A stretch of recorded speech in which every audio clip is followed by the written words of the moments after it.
Bu cür yüksək məhsuldarlıq əldə etməyin sirri təkcə münbit torpaq və əlverişli hava şəraitindən asılı deyil. Qeyd etmək lazımdır ki, əsas amillərdən də biri sertifikatlı toxumların istifadə etməsidir. Biz hal-hazırda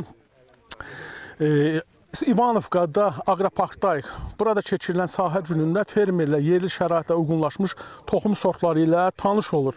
Onların məhsuldarlıq göstəricilərini yaxından izləyirlər.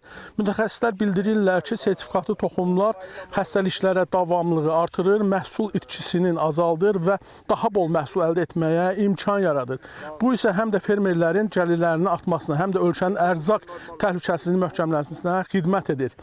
Elə bu sahədə əldə olunan nəticələr onu göstərir ki, ümumiyyətlə sertifikatlı, keyfiyyətli toxumlar nə deməkdir?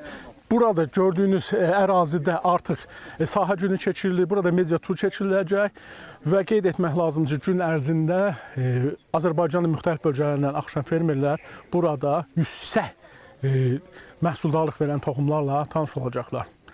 Biz də bu saatı bu qədər. Söz sizdədir.